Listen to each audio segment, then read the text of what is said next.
بسم اللہ الرحمن الرحیم۔ السلام علیکم ورحمۃ اللہ وبرکاتہ۔ انشاءاللہ آج ہم اللہ تعالیٰ کی شکر گزاری پر بھی بات کریں گے اور زندگی کے مقصد کے اوپر بھی بات کریں گے۔ یہ حدیث ہے اس طرح سے کہ ہمیں پوری زندگی کا روڈ میپ دیتی ہے، ہمارے مقصد کا روڈ میپ دیتی ہے، ہمیں شعوری زندگی گزارنے کا ایک ریسیپی آئی ہے۔ ٹھیک ہے، اس حدیث کو پڑھتے ہیں۔ نبی اکرم صلی اللہ علیہ وسلم نے فرمایا، 5 چیزوں سے پہلے غنیمت جانو۔ ٹھیک ہے، 5 چیزوں کے بارے میں ہم بات کریں گے۔ نمبر 1، اپنی جوانی کو بڑھاپے سے پہلے۔ نمبر 2، اپنی صحت کو بیماری سے پہلے۔ نمبر 3، اپنی دولت کو غربت سے پہلے۔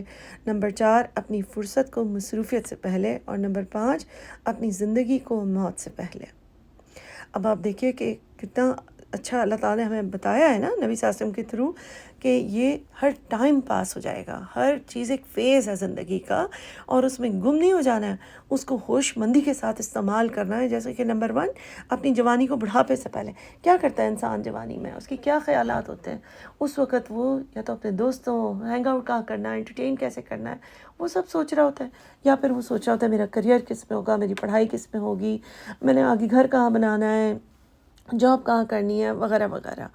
تو اللہ سبحانہ و تعالیٰ ہمیں بتاتے ہیں کہ اس وقت کو ہوش مندی کے ساتھ گزارنا ہے، اللہ کا شکر ادا کرنا ہے کہ اللہ نے ہمت طاقت دی ہے، تو اس میں اچھی طرح سے عبادت کریں۔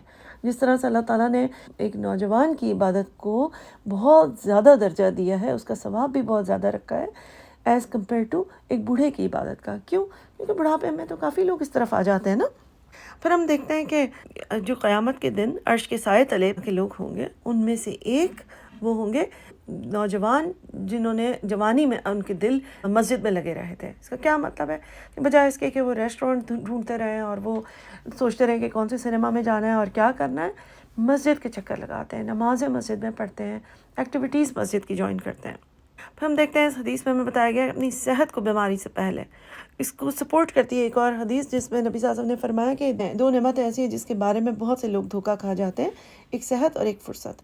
تو انسان کو بیمار ہونے سے پہلے پتہ نہیں ہوتا کہ صحت کیا بڑی نعمت تھی، اور اس حدیث میں ہمیں یاد دلایا جا رہا ہے کہ ہوش میں دھیان کے ساتھ صحت کا شکر ادا کرو اور اس کو استعمال کرو اللہ سبحانہ و تعالیٰ کی عبادت میں، کیونکہ جب انسان بیمار ہو جاتا ہے تو پھر کہیں کا نہیں رہتا، اپنی دوائیوں میں، اپنی بیماریوں کے سائیڈ ایفیکٹس میں، ان چیزوں میں لگا رہتا ہے۔ ایون کہ بڑی بیماری نہ بھی ہو تو چھوٹی بیماریوں میں بھی آپ دیکھیں کہ ایک انسان جو اپنی آنکھوں سے دیکھ سکتا ہے، اس کے مقابل جو انسان گلاسز کے بغیر نہیں دیکھ سکتا، اس میں بھی کتنا فرق آ جاتا ہے۔ آپ کہیں گلاسز لے جانا بھول جائیں تو آپ کا وقت ضائع ہو گیا۔ اسی طرح گھٹنے جب جواب دے دیتے ہیں اور جسم درد کرتا ہے، اس طرح ہم قیام نہیں کر سکتے، سجدے نہیں کر سکتے۔ اسی طریقے سے اللہ نہ کرے اگر کوئی ایکسیڈنٹ ہو جائے تو ایک لمحے میں زندگی چینج ہو جاتی ہے۔ تو جب تک صحت ہے اس کا شکر ادا کریں، اس کو استعمال کریں اللہ کی راہ میں، والنٹیئر کریں، لوگوں کی خدمت کریں، بہت ساری نیکیاں ہیں کرنے کو۔ پھر ہمیں بتایا گیا ہے اپنی دولت کو غربت سے پہلے۔ دولت کا مطلب ضروری نہیں ہے کہ ہم ملینئر ہی ہوں۔ جس طرح سے ایک حدیث ہمیں بتاتی ہے کہ اپنے سے کمتر لوگوں سے کمپیئر کریں دنیا کی چیزوں میں، مال میں، اور دین میں اپنے سے اوپر والوں سے کمپیئر کریں کہ ہاں مجھے دین کی نالج حاصل کرنی چاہیے۔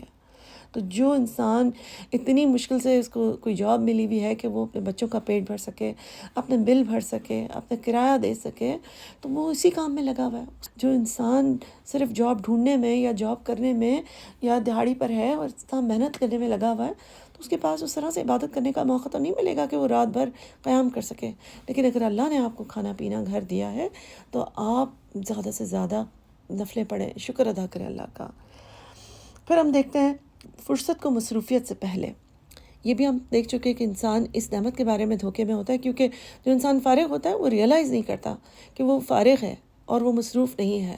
جب تک انسان کے بچے چھوٹے نہ ہوں یا اس طرح سے اس کے اوپر کوئی اور مصروفیت، کسی مریض کا خیال مستقل نہ رکھنا پڑ رہا ہو، وہ ساری مصروفیت کے علاوہ جب وہ فارغ ہوتا ہے تو وہ ریئلائز نہیں کرتا اپنے آپ کو کس طرح مصروف کر لیتا ہے، دن رات فلمیں دیکھنے میں، موویز، نیٹ فلکس، اس کے علاوہ فون پہ بیٹھ جائیں تو ریلز، شارٹس، جو بھی چیز ہوتی ہے، اس کے علاوہ سوشل میڈیا میں پکچرز ڈالنے میں 25 پکچر لیں گے ایک چیز کی، پھر ایک سلیکٹ کریں گے کون سی ڈالنی ہے، آدھا پونا گھنٹہ ان چیزوں میں جاتا ہے۔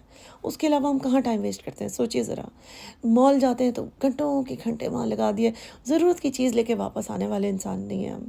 حالانکہ یہ حرام نہیں ہے، لیکن ہم وقت ضائع کرنے کی بات کر رہے ہیں کہ جو فرصت کا وقت تھا کہ جہاں پہ ہم کوئی کلاس اٹینڈ کر سکتے تھے، کوئی درس سن سکتے تھے، کوئی نفل ادا کر سکتے تھے، کیونکہ لوگ کیا کہتے ہیں، وقت ہی نہیں ملتا ہمیں۔ کیونکہ وہ وقت کس چیز پہ گزار رہے ہیں؟ فون پہ گپے مار رہے ہیں، لوگوں کے بارے میں، ان کے گھروں کے بارے میں ڈسکشنز کر رہے ہیں، فیشن ٹرینڈز ڈسکس کر رہے ہیں، ریسیپیز گھنٹوں کے گھنٹے ریسیپیز یا تو ڈسکس ہو رہی ہیں یا ویڈیوز دیکھی جا رہی ہیں، یا پھر ان کو بنانے میں گھنٹے لگا رہے ہیں.